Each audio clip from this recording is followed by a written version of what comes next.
seguimos. Esta va a ser la última clase de las raíces hebreas de los temas de los judaizantes. Eh, si alguien tiene una duda, como quiera usted en algún momento llega a verla, pues usted preséntela y la vemos sin ningún problema, ¿verdad? El punto aquí yo quisiera que pues nadie se quede con una duda y también si el día de mañana usted se llega a topar con una persona que tenga estas creencias, pues tenga el material y los recursos también para poder hablar con esa persona, ¿verdad? Este, muchas veces tal vez no pueda convencer a la persona, porque las personas normalmente cuando abrazan una creencia, es muy difícil sacarles de esa creencia, ¿verdad? Ya se enraiga mucho en su corazón y en su estilo de vida, y sobre todo en su identidad, que es muy difícil sacarles de esa situación, de esa creencia. Pero la Biblia nos dice que en 1 Pedro 2:15 que debemos de presentar argumentos, ¿verdad? Con mansedumbre y reverencia ante todo aquel que os demande razón de la esperanza que hay en vosotros. Y si bien a lo mejor no podríamos convencerlos, mínimo podremos dejar ahí una semillita de duda, ¿verdad? Donde el Espíritu Santo pueda ir trabajando en su corazón para cambiarles, ¿verdad? Yo he escuchado testimonios de hermanos que al un inicio no cambiaron sus creencias, pero en algún momento de su vida el Espíritu Santo los redarguyó y palabras y conceptos que desde hace mucho se les habían dado, del Espíritu Santo se los trae a memoria y entonces ahí es donde el Espíritu Santo trabaja, ¿verdad? Con esa semilla. Un caso que me gusta mucho mencionar, hay un libro que se llama El caso de Cristo. De hecho, hay una película, se la recomiendo, se llama El caso de Cristo, de un periodista que era ateo él, y él se dedica a tratar de refutar la existencia de Jesús. Y toda la película se trata de cómo su esposa se convierte a Cristo y lo empieza a evangelizar. Y el ateo trata de demostrarle a su esposa que Jesús pues, no era real y esto y lo otro. Y en su proceso de tratar de refutar la existencia de Cristo, pues él termina, él como reportero, que está acostumbrado a buscar la verdad, pues se da cuenta que las evidencias apuntan todo lo contrario a lo que él creía, que Jesús sí existía, que Jesús tenía muchas evidencias históricas que apuntaban a que no solamente había existido, sino que la resurrección tenía una cantidad de testigos tan grandes que era muy difícil históricamente refutarla, y él termina convirtiéndose al cristianismo, ¿verdad? Y saca un libro que se llama El caso de Cristo, así se llama el libro, y sacan después la película, ¿verdad? Entonces, muchas veces tal vez no convirtamos a la persona con argumentos, por lo cerrado que estén, pero mínimo dejamos ahí una semillita de duda con la cual el Espíritu Santo pueda empezar a trabajar y en un futuro a lo mejor es como una piedra, ¿verdad? Que gota tras gota se va rompiendo y se va desquebrajando hasta que al final ya cede, ¿verdad? Ante la verdad. Ya se ha pasado con muchas personas, ¿verdad? Bueno, vamos a continuar con el tema de los judaizantes. La lucha más importante del apóstol Pablo. ¿Por qué, hermanos? ¿Por qué es la lucha más importante del apóstol Pablo? Ok, era también luchar contra su propio pueblo, ¿verdad? Él era judío, fariseo de fariseos. Contra su enseñanza, su doctrina que llevaba. Sí, y también, si ustedes se fijan, hermanos, la epístola de los Gálatas, ¿cuál es el enfoque de Gálatas? Prevenir a los Gálatas de los judaizantes, ¿verdad? Los hebreos también, prevenir que vuelvan al judaísmo. Y así varias epístolas de Pablo, él lucha en contra de los judaizantes. Por ejemplo, los Corintios les dice, no coman de esto, ¿verdad? Pero que nadie les diga que se abstengan de esto, solamente absténganse de los ídolos.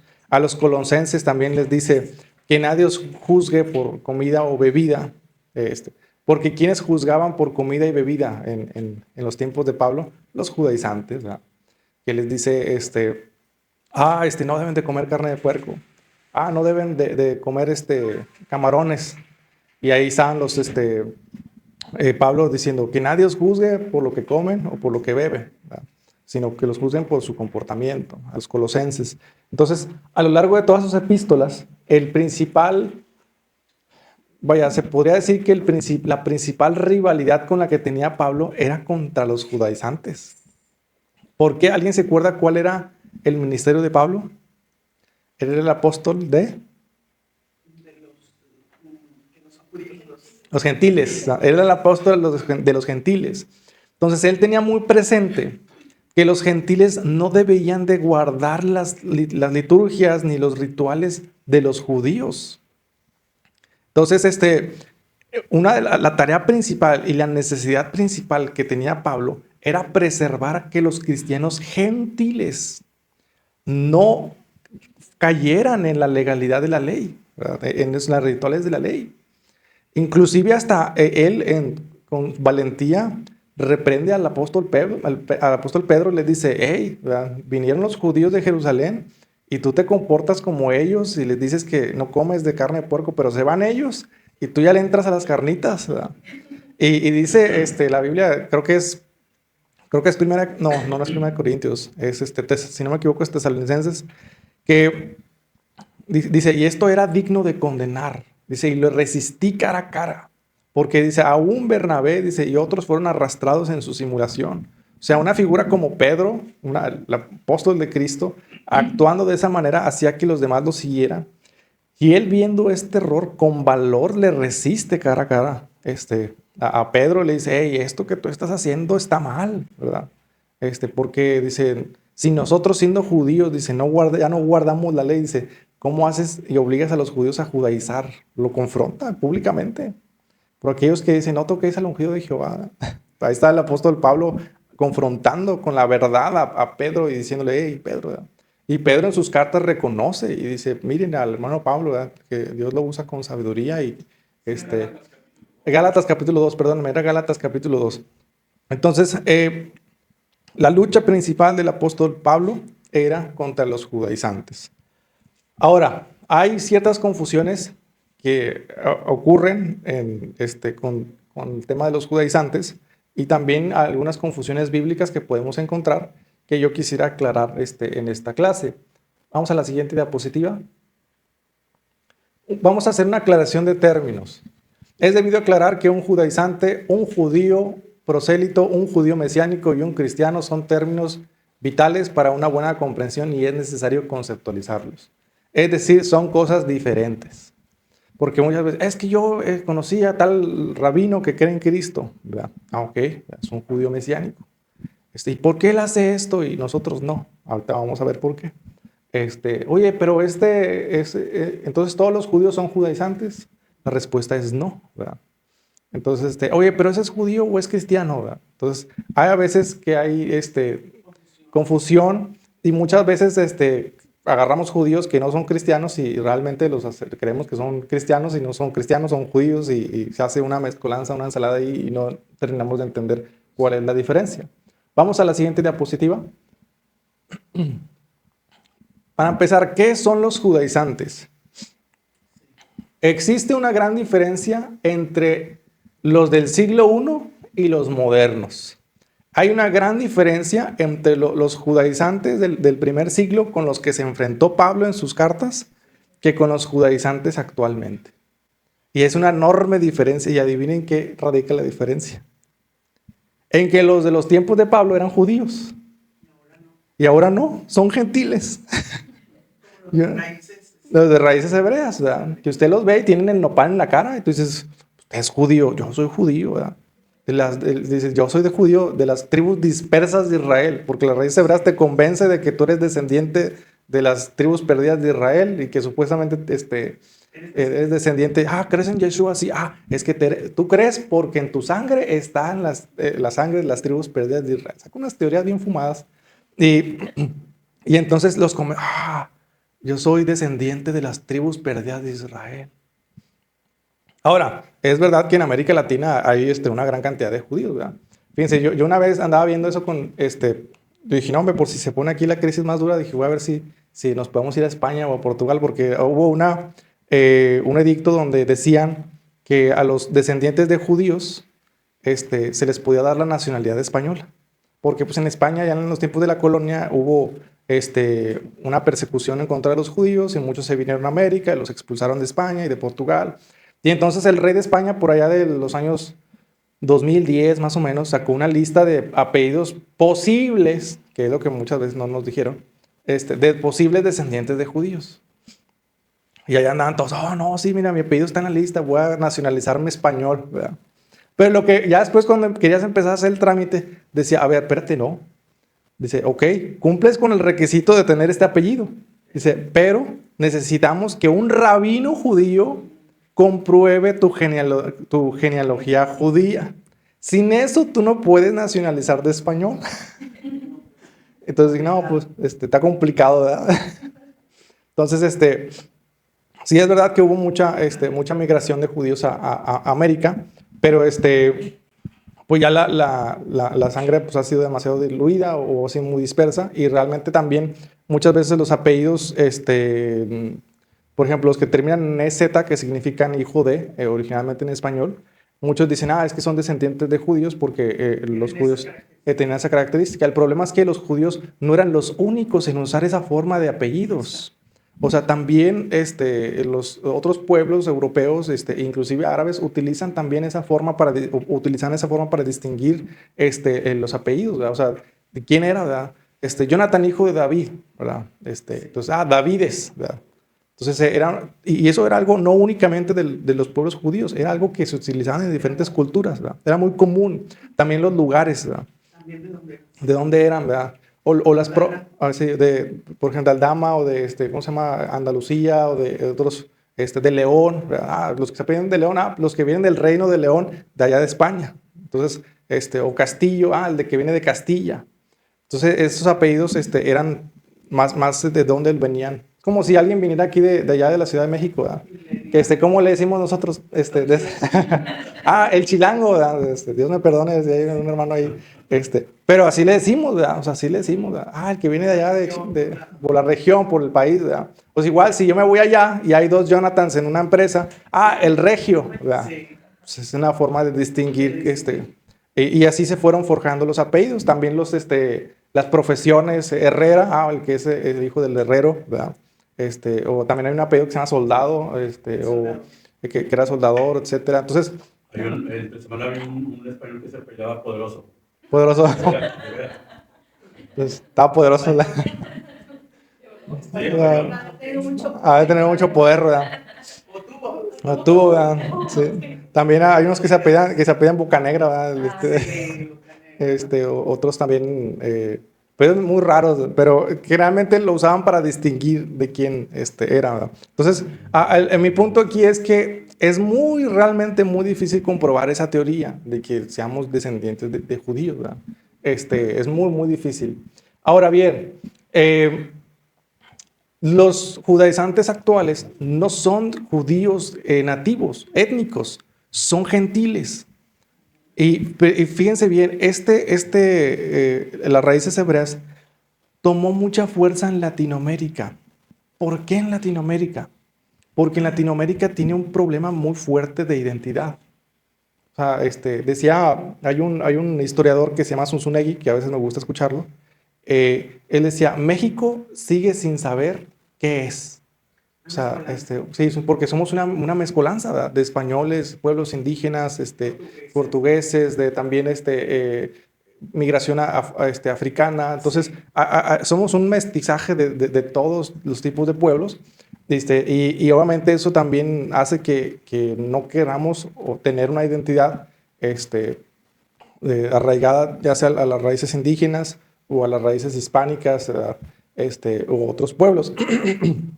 Inclusive decía, fíjense, los independistas los insurgentes, cuando independizaron a México de España, llamaron al país México, ¿verdad? Precisamente para recrear esa versión de México contra el Imperio Español.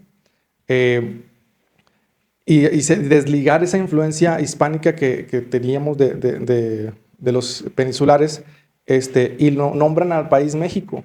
Y este historiador decía, qué curioso, dice, México no debería llamarse México, debería de llamarse Tlaxcala. Y yo me saqué de onda, dice, ¿por qué debería llamarse Tlaxcala? Le dice, porque el país en la colonia, quienes lo fundaron realmente como es México, fueron los tlaxcaltecas y los españoles, que derrotaron al imperio azteca. Cuando nos dicen en la historia, es que vinieron los españoles y nos destruyeron y nos arruinaron la vida. Pero la realidad es que México era muchos pueblos, muchos reinos divididos, ¿verdad? Los aztecas tenían oprimidos a los tlaxcaltecas, a los toltecas, a los mayas, a los zapotecas, y tenían un sistema de tributaje donde los tlaxcaltecas no estaban subyugados, pero por ejemplo los toltecas que sí estaban subyugados, tenían que darles cada cierto tiempo de sus hijos víctimas para los sacrificios en los templos aztecas. Y eso no te lo dice la historia mexicana original, porque pues ellos trataron de demonizar al imperio español, ¿verdad? Por la guerra de independencia, como la historia la cuentan los vencedores. Entonces, para tratar de separar completamente esa identidad, no vamos a asociarnos no con los tlaxcaltecas, sino con los aztecas, ¿verdad? Con los enemigos que se enfrentaron a los españoles.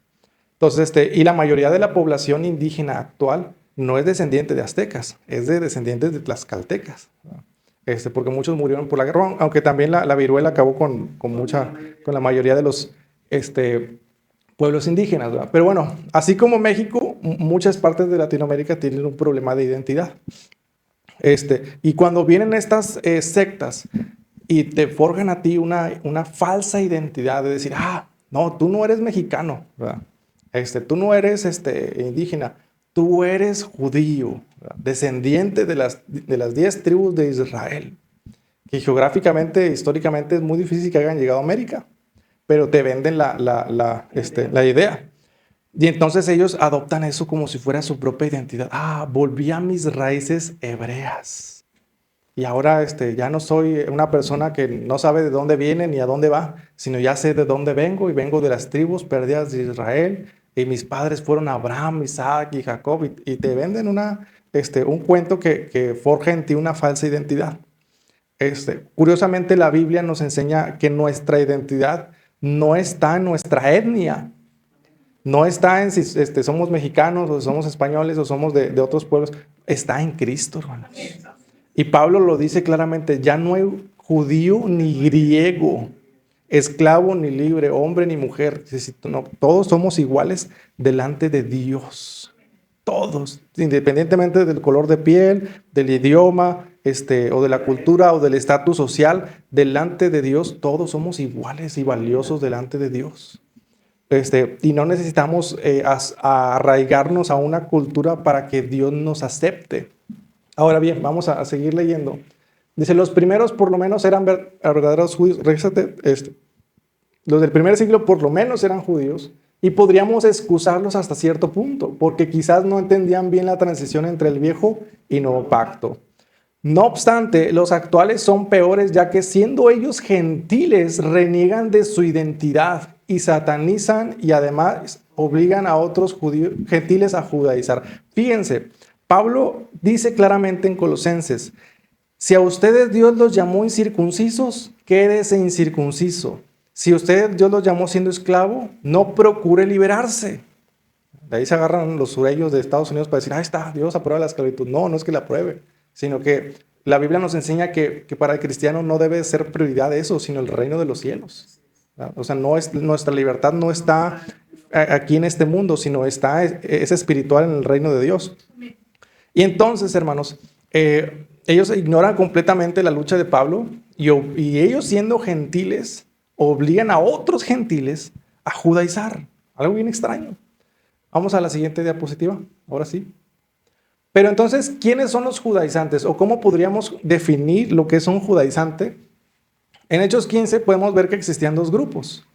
Los que pretendían que los asuntos litúrgicos de la Torá eran necesarios para salvación. Fíjese, y raíces hebreas entra aquí.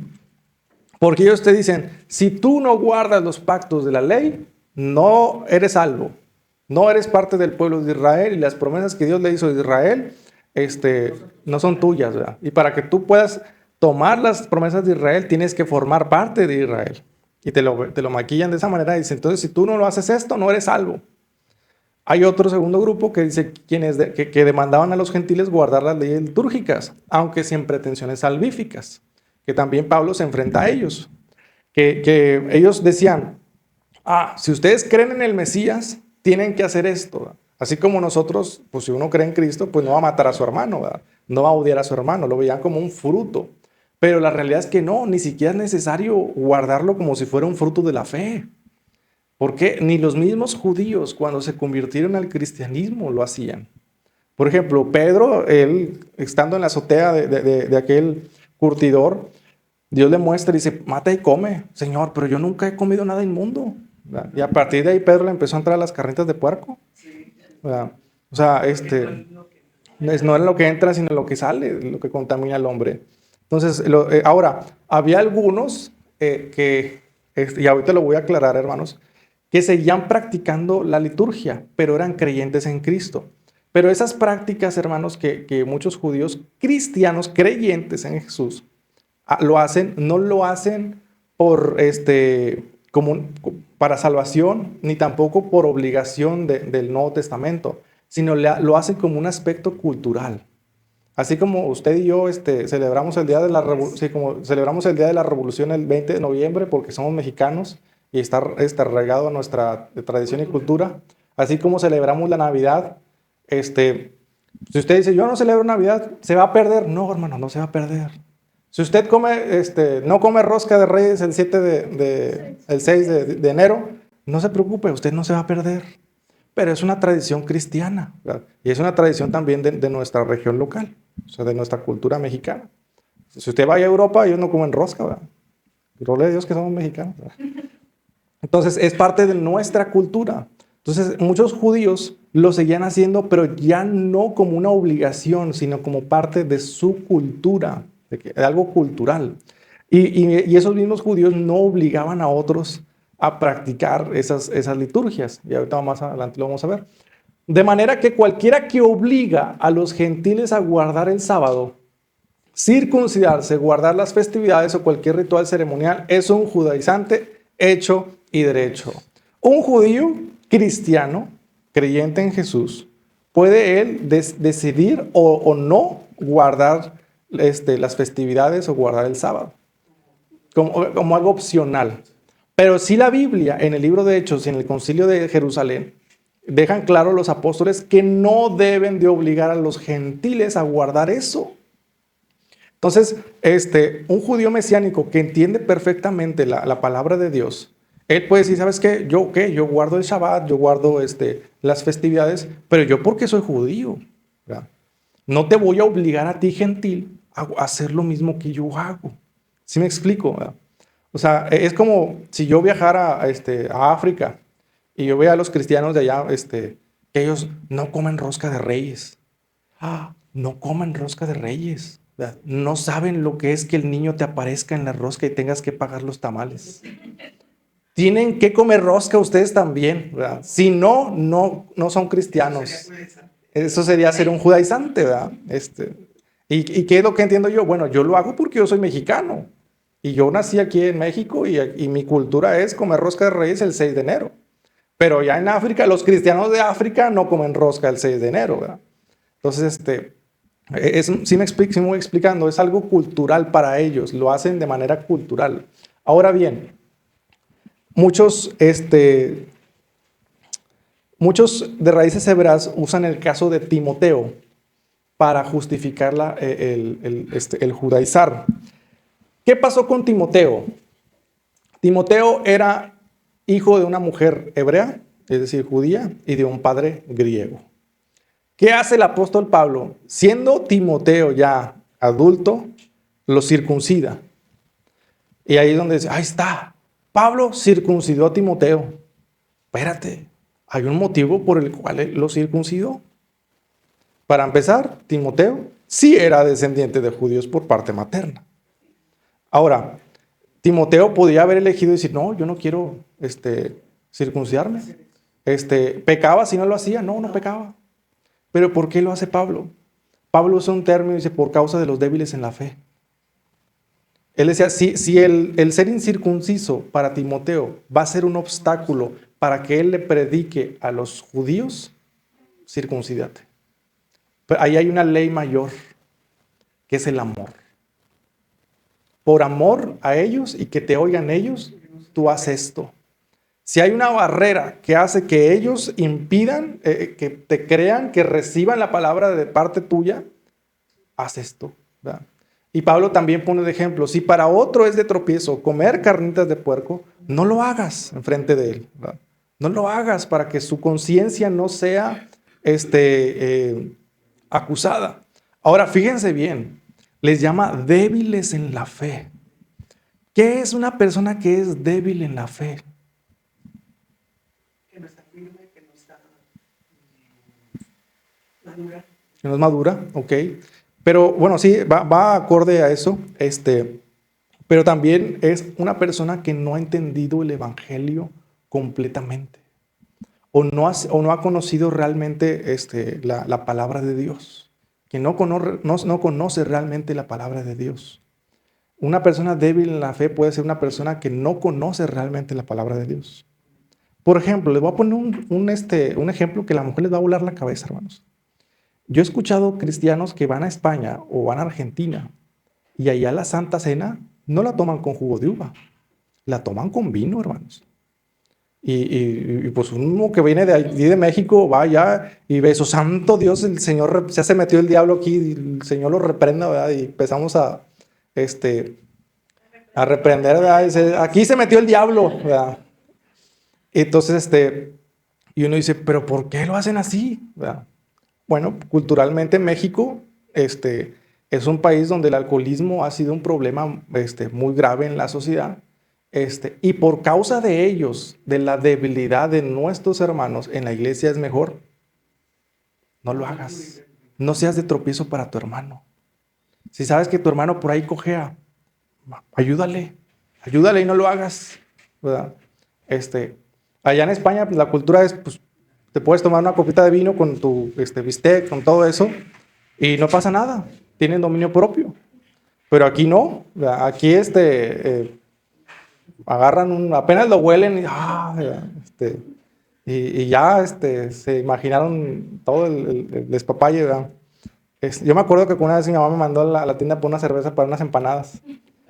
Y yo me sentía el pecador más grande del mundo. Decía, ay, Señor, ¿verdad? Me siento pésimo, ¿verdad? Pero ahora bien, hermanos, fíjense bien. Para los españoles, el tomar Santa Cena con vino es pecado. No, no lo es. Porque la Biblia dice que el pecado es embriagarse, ¿verdad? Pero, fíjese bien. Si esa es la pata por la cual yo cojeo, para mí, fíjense, no solamente el beber es pecado. El tenerlo en mi refrigerador, en mi casa, es pecado. Le voy a decir por qué, hermanos. Le voy a decir por qué. Porque, por ejemplo, si usted me da una lata de cerveza a mí, la puedo abrir y la puedo leer. Eso a mí no me representa una debilidad. Pero hay algunos que no pueden resistir eso. Y la Biblia nos dice, si algo te es ocasión de caer, córtalo. Si tu ojo te es ocasión de caer, sácatelo y échalo de ti. Si tu mano, córtatela y aviéntala, ¿verdad? Porque es mejor entrar manco al reino de los cielos que con las dos manos al infierno. O sea, la Biblia es radical en ese aspecto. Y si bien para mí no es pecado tomar una botella una lata de cerveza, para otros sí lo es, ¿verdad? Ahora, si usted me pregunta, para mí, ¿jugar ciertos videojuegos es pecado? Sí, hermanos. Sí. ¿Sabe por qué? Porque es una debilidad que yo, 10 minutos, media hora. De repente el reloj, ¡oh! 3 horas. Santo Dios, ¿qué pasó? A lo mejor la hermana Iris puede sentarse a jugar ¿cómo se llama? El Mario Kart. Dice, tengo que hacer la cena ya. Olvidarse completamente. ¿Es pecado para ella? No. Pero para mí sí, porque yo pierdo el dominio propio. Fíjese, pierdo el dominio propio. Y hay cosas que para mí son pecado que a lo mejor para otra persona no lo es. Entonces, cuando uno entiende eso, hermanos, y uno en amor, fíjese bien, en amor, dice, ¿sabes qué? Si yo sé que para esto él es una debilidad, pues no lo voy a hacer. Si yo sé que para una persona tomar Santa Cena con vino es una debilidad, pues no, obviamente no vamos a servir aquí un Cabernet Sauvignon. No. O sea, vamos a sacar el juguito de uva Jumex y así todos en paz. Ya dije marcas.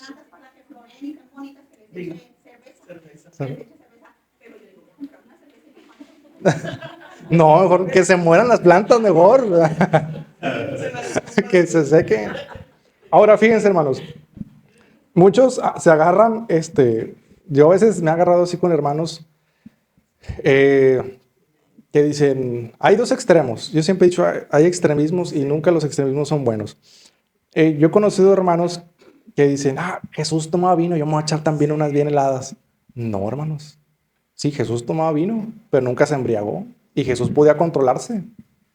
Jesús y hacía milagros, ¿verdad? Y era lleno del Espíritu, ¿verdad? Dice otro, y hacía vino. Entonces multiplicó el vino. Pero fíjense bien, hermanos. Ahí les va. Porque muchos dicen, Jesús toma vino, yo también. Soy discípulo del Señor, me voy a echarnos vino. A ver, espérense, ¿verdad? Hay que entender el contexto. Jesús nunca se embriagó. Porque si él se hubiera embriagado, hubiera pecado y no hubiera sido santo. Tenía el dominio propio para tomarse una copa y hasta ahí, ¿verdad? Ahora, ¿por qué en los tiempos de Jesús se tomaba vino?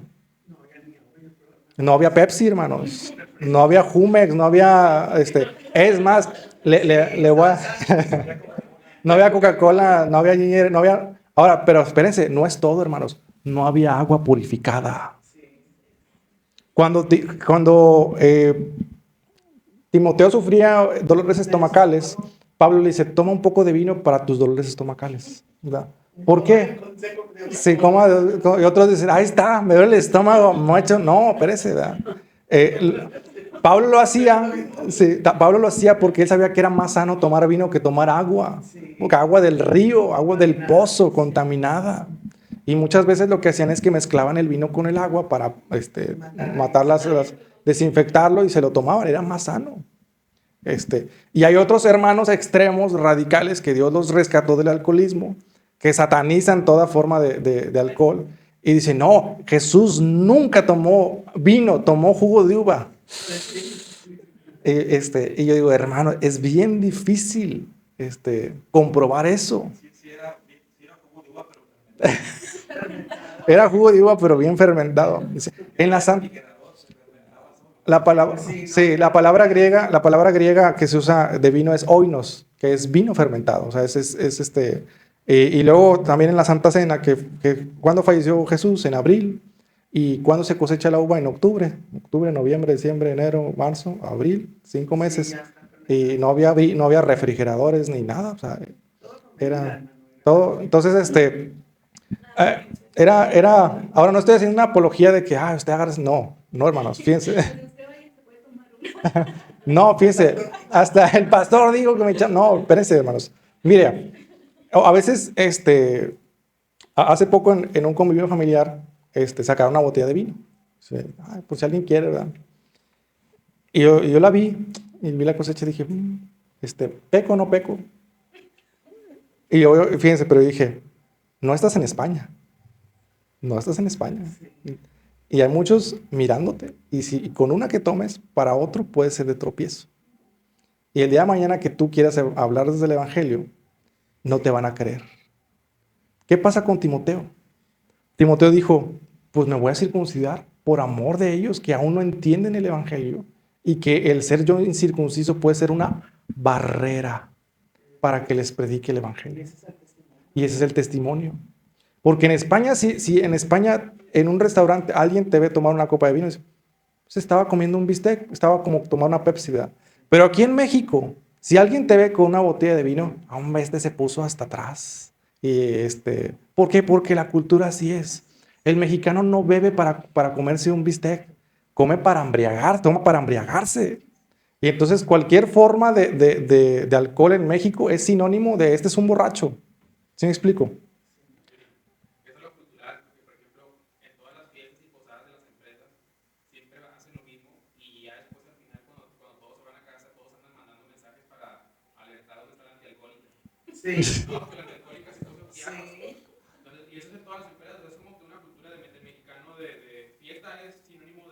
de emborracharse. Y alcohol, o sea, cualquier forma. Exactamente. Entonces, culturalmente en México el alcohol se asocia a la borrachera y al desorden, al desenfreno. Entonces, un cristiano en México, fíjense bien, un cristiano en México puede tomar alcohol. Yo digo no, porque estamos en un lugar donde la cultura tiene un concepto de las bebidas alcohólicas muy arraigado a la borrachera y al desorden y al pecado. Y, exactamente. Ahora, en España, que las iglesias de allá de España toman la Santa Cena con vino y ellos no lo ven mal, ¿verdad? El día que usted se vaya a España, puede hacerlo, pero ojo, siempre y cuando usted pueda controlarse. Porque también está el tema de que si usted no puede controlarse, pues no lo haga, ¿verdad? Ahora, también yo quiero aclarar algo, hermanos. En los tiempos de Jesús, tomar vino era la única bebida posible. Hoy teníamos opciones. Usted puede tomar un agua mineral o una coca, una agua purificada. Y aún si usted va a España, puede decir, ¿sabes qué? Mejor, puede haber algún mexicano aquí presente, mejor prefiero tomar esto. Y así le han hecho muchos misioneros, ¿verdad? Prefieren mejor ir y tomar un agua mineral o otro que ya ellos culturalmente, los españoles, pues lo hacen, ¿verdad? Conocí una misionera que me platicó que a mediados de los 70 fue misionera lesbiana de Estados Unidos a España. Ella era mexicana, pero vivía en Estados Unidos. Dice que donde quiera casa que llegaban le ofrecían un vaso de vino.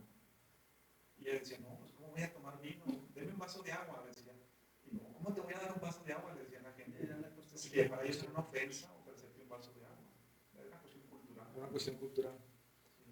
Ya. Y ahí a lo mejor ella, pues, ¿sabes qué? Por esta excepción para yo poder acercarme a ellos, única ocasión voy a hacerlo, pero por amor a ellos, ¿verdad? Entonces ahí es donde lo que yo quiero hacerles entender, hermanos, es que hay dos extremos. Hay un liberalismo que dice, tú dale rienda suelta. Y hay una religiosidad rígida que todo lo sataniza. Y no es así, hermanos. O sea, uno debe tener un balance y uno tiene que no ser religioso, pero sí ser radical. O sea, radical en el aspecto de que si algo me es de tropiezo, si algo es de tropiezo para mi hermano, no lo hagas. Y Pablo les decía, fíjense, Pablo decía, yo sé que comer carne de puerco no es malo, pero si un judío que recién va llegando al cristianismo te ve comer carne de puerco, vas a hacer que en lugar de que se acerque a Dios se aleje. Entonces no lo hagas, no lo hagas.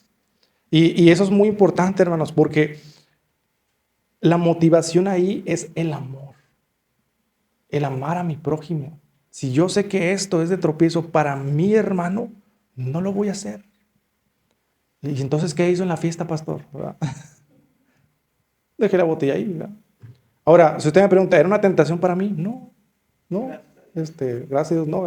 Yo nunca me he emborrachado, nunca he estado ebrio. Gracias a Dios, sí he probado el vino y la cerveza nunca me han gustado, y no es un área que yo tenga de debilidad, ¿verdad?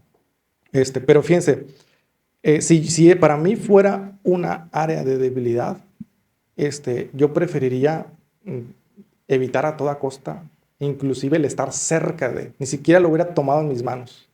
O sea, sería algo que para mí yo tendría que evitar completamente. Porque la Biblia nos enseña a huir de la tentación, no a jugar con la tentación. Entonces, y así, ¿verdad? Hay algunos que pueden tener un churro de marihuana y no les pasa nada, ¿verdad? O sea, pueden tenerlo en las manos y tirarlo a la basura sin ningún problema. Pero hay otros que no pueden hacer eso. Una cajetilla de cigarros, otros pueden tenerla en sus manos y no es una debilidad, pero para otros puede serlo, ¿verdad? Entonces, uno tiene que discernir y también reconocer sus debilidades. Hay hermanos que no van al cine porque, ¿sabes qué? Eso no me gusta, ¿verdad? Es algo que a mí no me agrada. Pero no se lo voy a imponer a otra persona. Si usted me pregunta, oye, entonces ¿para ti es pecado jugar videojuegos? No, no lo es. Si eso genera una adicción, sí lo es. Pero ya es algo individual en cada persona.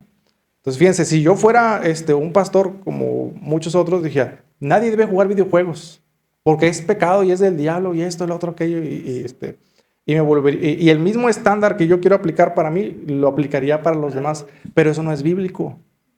Eso no es correcto. ¿Sí me explico? ¿Verdad? Entonces, uno tiene que actuar en amor. La motivación principal es el amor. Voy a poner ya otro ejemplo antes de continuar. Una vez, hermanos, estaba yo predicando en el hospital, en la clínica 4.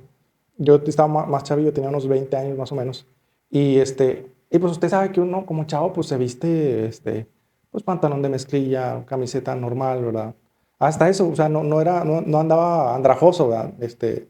Y yo pues estaba predicando, ¿verdad? Así, y se me acerca un hermano que no venía con nosotros, como que nos vio ahí, y se acercó. Y me dijo, varón, quiero hablar con usted. Ah, dígame, ¿qué le puedo ayudar? Me dijo, le voy a preguntar algo. Usted que dice que sabe mucha Biblia, ¿verdad? Yo nunca dije que sabía Biblia.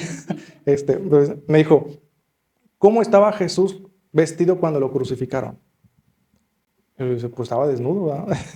Me dijo, no, pero ¿qué ropas le quitaron a él? Eran ropas de púrpura, que estaba bien vestido, eh, estaba vestido muy, muy bien, ¿verdad? Y yo le dije, ¿y a qué va usted, verdad? Usted tiene que estar bien vestido. Y yo me saqué de onda porque en su momento, inmaduramente, le respondí y le dije, ¿y cómo estaba vestido Juan el Bautista? Me dijo, bueno, usted ya sabe, ¿verdad? Y se fue, ¿verdad? Usted ya sabe, ¿verdad? Este hermano, al verme vestido así y predicar así vestido, pues a él le pareció ofensivo, ¿verdad? Porque él a lo mejor pensaba que yo debería de haber estado vestido formal, con corbata, predicando, pues obviamente él a lo mejor viene de una escuela más rígida, más religiosa, ¿verdad? Tiempo después, cuando yo entro al instituto, nos dicen, quiero que todos ustedes estén vestidos con camisa, pantalón, zapatos y corbata. Y yo así como que, ya casi, vamos a ir a la esquina a ponernos ahí en el puesto, ¿verdad? Ya me imaginaba yo ahí con mi puestito de revistas. Pero yo dije, ¿por qué? Y hasta que una hermana me dijo, si tú te vistes así, o sea, como vienes, vas a ser un obstáculo para que otras personas te escuchen. Pero en cambio, si vienes bien vestido, formal, con camisa, pantalón de vestir, zapatos, la gente que es religiosa, que a lo mejor no es madura espiritualmente, va a poder recibir el mensaje. Entonces, dice, tú tienes que buscar romper cualquier barrera que haya entre tú y tu hermano. Y si eso depende de ti, hazlo. Había un misionero que se llamaba Hudson Taylor, británico, pelirrojo, hermanos. Y Dios lo llamó de misionero a la India, digo, a la China. Y los británicos pues vestían bien, usted sabe, los sombrero de copa, bien elegantes, siglo XVIII, ¿verdad? Donde todo el mundo vestía muy elegante. Llega a China y él predicando así vestido y nadie lo oía, nadie lo escuchaba. Pero veía que los maestros Shaolin, los demás budistas, pues estaban la cabeza rapada y con una colota así bien grande y con unas vestiduras. Pues no cree que se va rapando. Y se rapó todo y se dejó la colota así crecer, ¿verdad? Y se vistió así como maestro budista. Y por amor, y les empezó a predicar el evangelio. Y ganó muchas almas, hermano. Cuando fueron a buscarlo, porque él se metió al interior de la China, no lo reconocieron. Dijo, usted es Hudson Taylor, ¿verdad? O es un maestro Shaolin, ¿verdad? Pero él se vestía así para poder acercarse y romper las barreras y que el evangelio pudiera llegar a esas personas. Entonces, fíjense, hermanos, uno tiene que hacer lo posible para no ser de tropiezo para otras personas. Y sí, algo tan simple puede hacer que otra persona se cierre completamente. El siquiera ir y que me vean comprar una cerveza en la tienda puede ser de tropiezo para otra persona, aunque yo no me la haya tomado. Si vas con cierto tipo de gente con posición social muy humilde, o con vagos, o gente así problemática, si tú vas vestido elegante, con corbata te van a rechazar. Pero si vas con mezclilla, con jeans, camiseta, ellos te van a ver y te van a aceptar como uno ve. De hecho, un misionero que nos dio un curso también dijo eso. Vístanse como se vistan la gente. Si quieren llegar a ellos, no vayan con corbata, dice, porque los van a rechazar. Vayan vestidos no como ellos. Sí, y eso fíjense, eso yo lo aprendí porque, bueno, cuando hacía evangelismo, cuando yo veía que la persona era así de barrio, ¿cómo estás, carnal? Ven, no sé qué, hablar, tratando de hablando, la forma como ellos, para crear ese puente y que puedan escucharme. Ahora, ya si me tocaba evangelizar a una persona a lo mejor con mayor educación, ¿verdad? Pues yo trataba de no usar palabras como brother, ¿verdad? ¿Cómo estás, brother? No, palabras que no fueran tan de barrio, ¿verdad? Para más coloquiales, me agarrar el diccionario a ver cómo digo esto y llegar a esas personas. Entonces, Cuando vayas a Roma, haz como los romanos. es como los romanos, ¿verdad? Siempre y cuando escuche bien, esas barreras romperlas escuche bien, sin que su obediencia a Dios se vea comprometida. Por ejemplo, el misionero pecaba por vestirse así, no. Pero si le decían arrodíllate a Buda, no lo voy a hacer. Ahí sí no. Ahí sí no. No por ahí hay un amor más grande que es el amor a Dios. ¿Verdad? Oiga, ahí avíntele la ofrenda a la Virgen. Mangos, yo no lo voy a hacer. ¿Verdad? O sea, no lo voy a hacer. El Día de Muertos, no lo voy a hacer. ¿Por qué? Porque hay una obediencia más grande y hay un amor más grande que es hacia Dios. Y yo hasta aquí puedo llegar de amor hacia ti y precisamente con el objetivo de que tú recibas el amor de Dios. Ni los tamales en la Candelaria, porque Bueno, ni los tamales en la Candelaria, ¿verdad? Yo quería comer tamales el otro año. No, fíjese, porque muchas veces lo asocian a que, pues entonces es devota de la Candelaria, ¿verdad? Entonces, ¿sabes qué? Mejor no. Ahí muere, ¿verdad? Ahí muere, mejor. Y aunque sea, mejor encárguela por Amazon. Eso cuando la hermana, todavía cuando, sí, eso fue hace mucho tiempo, ¿no? Yo tenía como 15 años. De hecho, no sé por qué me vendieron los señores de las tiendas, ¿verdad? Que les venden, bueno, eran conocidos de nosotros. Pero sí, o sea, es muy importante eso, hermanos. Y por la calle, es para las empanadas. Un letrero, es para las empanadas, ¿verdad? No, o sea, si lo va a hacer para las empanadas, pues trate que no se dé cuenta la gente, ¿verdad? O sea, trate, no sé, de pedirlo por Mercado Libre o por el Didi. Sí, también no haga cosas buenas que parezcan malas. Entonces, Mejor toca. sí, a mí una vez me tocó, hermanos, que cuando trabajaba ahí, en un trabajo anterior, en un fin de año, hicieron un brindis ahí en el ejecutivo. Y estaba en horario laboral. O sea, nos mandaron llamar a todos y nos reunieron en la sala y sacaron la botella de champán y todo. Y me la dieron a mí. Y yo, oye, ¿qué hago? Le digo, porque mi jefe está aquí, ¿verdad? Y luego dice, vamos a brindar. Y yo, brindis. Y luego, ahí está, me voy. O sea, ni siquiera la probé, la dejé ahí. Y luego me dice un compañero, ¿no la vas a querer? No, te la regalo. No, pero yo lo hacía también porque yo le había hablado de Cristo a varios amigos ahí en el trabajo. Entonces, si ellos me veían a mí tomar, pues iban a decir, pues este es igual que nosotros, ¿verdad? ¿Qué diferencia hay? ¿Verdad? ¿Qué diferencia hay? También se va a poner hasta atrás igual que nosotros. Entonces, esa barrera es por causa de ellos. Dije, no lo voy a hacer, ¿verdad? A lo mejor yo podía tomar un traguito y hasta ahí quedaba. ¿Pecaba? No pecaba. Pero pecaba al hacerlo delante de ellos, viéndome ellos a mí, que no marcando esa diferencia y creando una barrera entre el evangelio y ellos, ¿verdad? Entonces, eso es lo que yo me quiero decir, ¿verdad? Porque hay veces que, por ejemplo, hay hermanos que me dicen, hermano, hay un brebaje que usan mucho de vino con ajo, ¿verdad? Por decir, ¿verdad? Que dicen que es muy bueno para la salud, ¿verdad? Si usted batalla con el alcohol, ni lo haga. Pero si eso no es una debilidad para usted, puede hacerlo. Puede meterle las cabezas de ajo que quiera al vino y tomárselo de vez en cuando para cuestión de salud. El shot, ¿verdad? Cuestión de salud. ¿Verdad? Cuestión de salud, ¿verdad? Entonces, por ejemplo, en la medicina actual, gracias a Dios, pues ya tenemos analgésicos muy fuertes. Pero antes no.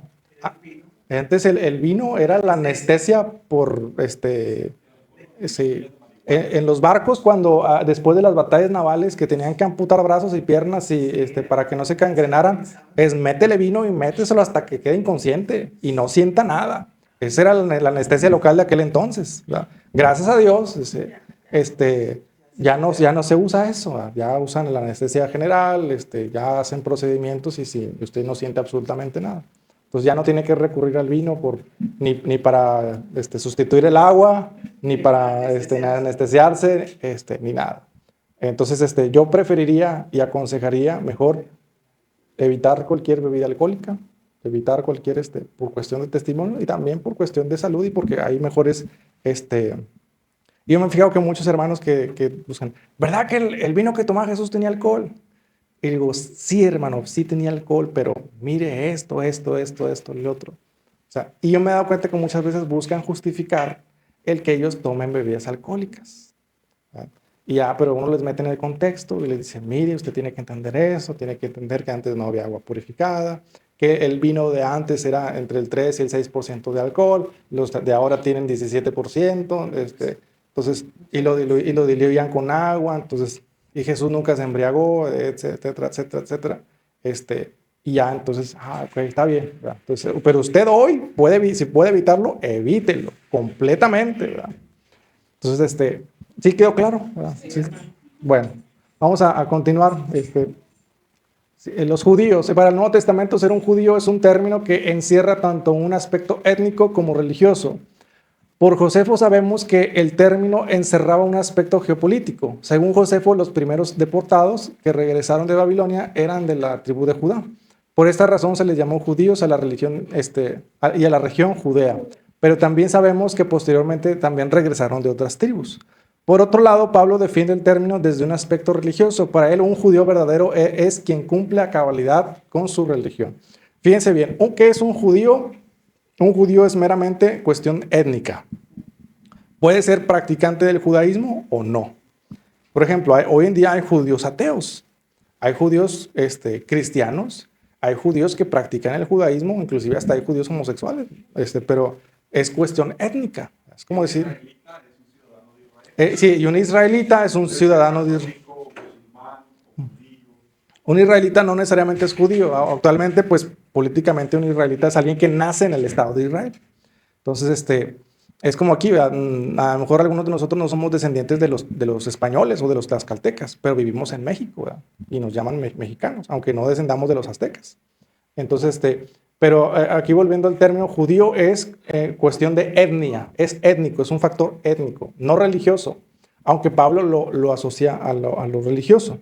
La religión judía, o el judaísmo, ya es la religión étnica de los judíos, que esa es la que normalmente cuando las raíces hebreas quieren imponer sobre el cristianismo. ¿Sí más o menos vamos diferenciando los conceptos?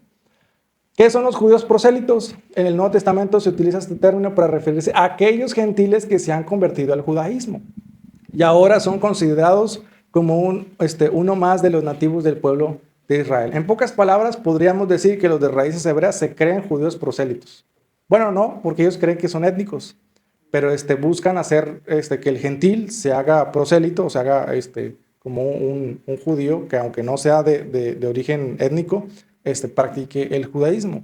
Sin embargo, Jesús menciona en Mateo 23, 15, que Jesús les dice a los fariseos, "Ay, ustedes fariseos", dice, porque buscan recorren mar y tierra para hacer un prosélito y lo hacen 2 veces más hijo del infierno, condenando a los fariseos por hacer a los prosélitos, y no solamente eso, sino convertirlos a la religiosidad del judaísmo.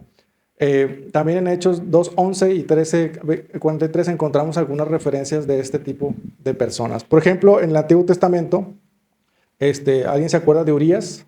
El esposo de Betsabé.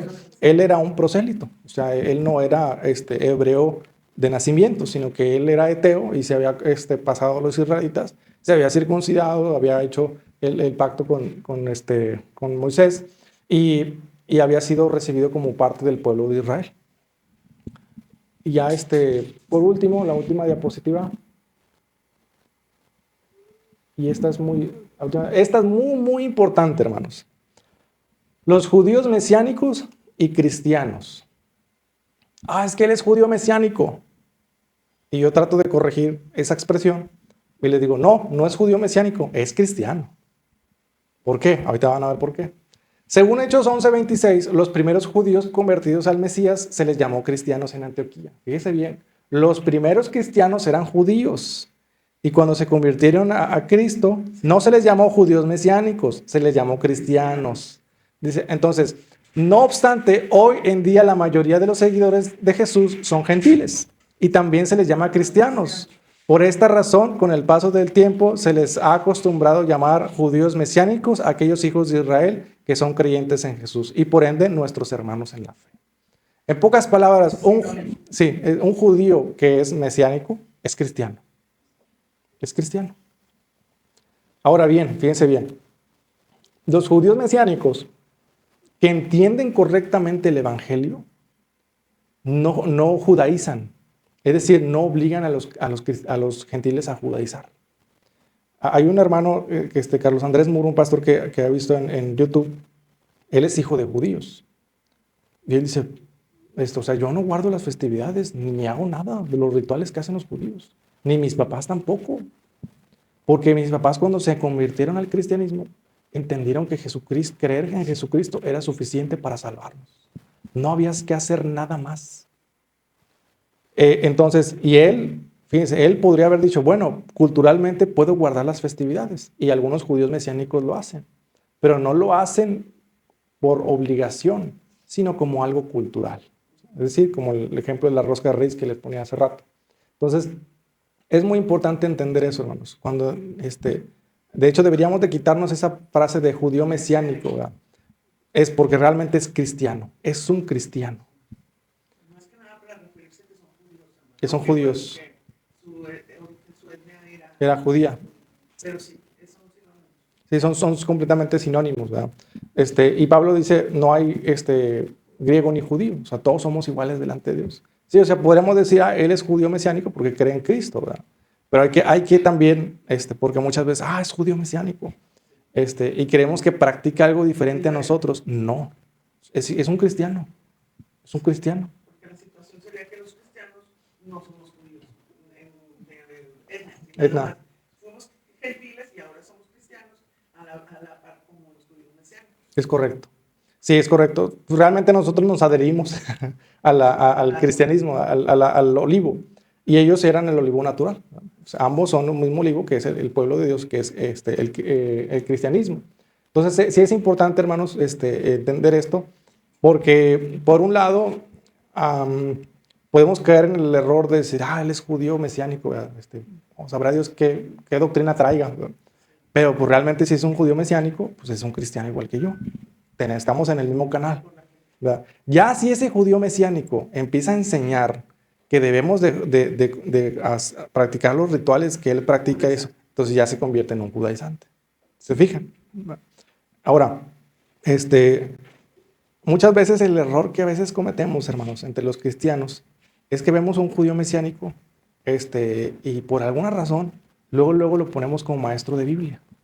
Y ese es un error muy grave, sobre todo en el neopentecostalismo. Porque así como Pablo, escuche bien, Pablo, siendo discípulo de Gamaliel, fariseo de fariseos, Dios lo mandó con Ananías para que fuera discipulado, un gentil, y después lo mandó al desierto 3 años para que siguiera conociendo el evangelio. Aunque sea un judío que sabe hebreo, tiene que ser discipulado. ¿Sí me explico? Y un error que se ha cometido a veces, sobre todo en las iglesias pentecostales, es que cuando un judío se convierte a Cristo, solamente por el hecho de ser judío, ya lo ponen como maestro y lo ponen a enseñar. Yo me acuerdo que en la iglesia donde íbamos anteriormente, trajeron un judío, no sé si te acuerdas, ¿no? Que trajeron un judío que era descendiente de Aarón y tenía su linaje de allá de Estados Unidos. Lo habían traído a la iglesia y luego pues él llegó con sus ropas así, pues tú lo veías y dices, hasta me siento espiritual, ¿verdad? Cerca de él, ¿verdad? Voy a tocar el borde de su manto a ver si se me pasa algo. Y luego llega y se quita los zapatos, ¿verdad? Y todos se quitaron los zapatos. Y luego, ¿por qué lo hace? ¿Quién sabe? Pero tú quítate los zapatos, ¿verdad? Imítalo, ¿verdad? Ya estaba el judío así, ¿verdad? Y todos también, y obviamente pues él estaba recién convertido. O sea, él necesitaba ser discipulado y lo pusieron a discipular a la iglesia. ¡Error! Y eso terminó pasando que en sectas como las raíces hebreas, ¿verdad? Que judíos que no han sido discipulados, que no han entendido bien las cartas de Pablo y lo que es el Nuevo Pacto y el Nuevo Testamento, llegan, se convierten al cristianismo, y esas pentecostales que no tienen buena doctrina, los toman, los ponen como maestros y empiezan a judaizar a toda la iglesia. Entonces, pero bueno, al igual que cualquier otra etnia, un judío recién convertido necesita discipulado. Vamos a orar, hermanos, ya para terminar.